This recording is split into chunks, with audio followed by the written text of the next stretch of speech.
प्रश्नामध्ये पहिल्यांदा पहिले त्यानंतर नियुक्त परिपद्धती पाहिली. आज आपण पाहणार आहोत फॅमिली बजेट कशा पद्धतीने याच्यामध्ये विचारलं. म्हणजे प्रश्न परीक्षेत असा येतो खालील माहितीच्या आधारे कौटुंबिक अंदाजपत्रकाच्या पद्धतीने काय करायचं आहे किंमत निर्देशांक काढा अशा स्वरूपाचा प्रश्न तुम्हाला परीक्षेमध्ये विचारला असतो.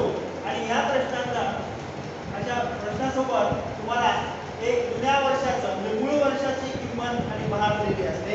त्याच्याबरोबर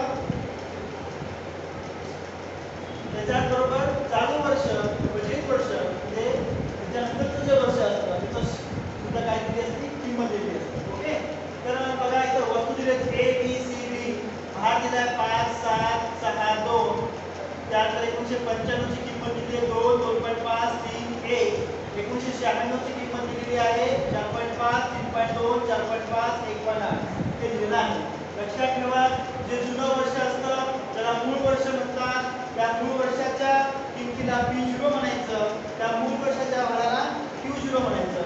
आणि जे त्यानंतरचं वर्ष असतं ते असतं प्रचलित किंवा चालू वर्ष, त्याला त्याच्या किमतीला P1 म्हणायचं आणि त्याच्या भाराला Q1 म्हणायचं. ओके, समजलं का? त्यानंतर उत्तर विचारणं काय करायचं याला नोटेशन टाकायचे.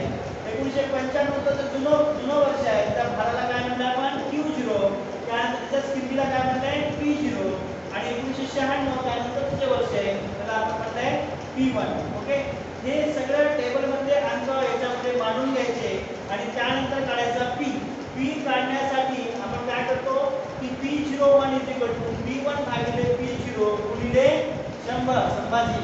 तर P1 ची किंमत किती आहे 4.5 आणि P0 ची किंमत किती आहे 2. 4.5 भागिले 2 गुणिले 100 बरोबर 225.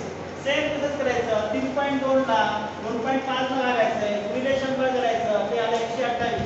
4.5 ला 3 न लागायचंय गुणिले 100 ते आलं 150. 1.8 ला 1 न लागायचंय गुणिले 100 ते आलं 180. त्यानंतर काढायचं आहे V कसा काढतात तर V काढण्यासाठी P0 आणि Q0 या दोघांचा गुणाकार हा P0 हा Q0 2 गुणिले 5 10 2.5 गुणिले 7 17.5 3 गुणिले 6 18 1 गुणिले 2 2. त्यानंतर काढायचा PV तुमचा जो हा P आहे आणि हा V आहे या दोन्ही संख्यांचा गुणाकार 225 गुणिले 10 2250. 128 गुणिले 17.5 2240. 150 गुणिले 18 2700. 180 गुणिले 2 360.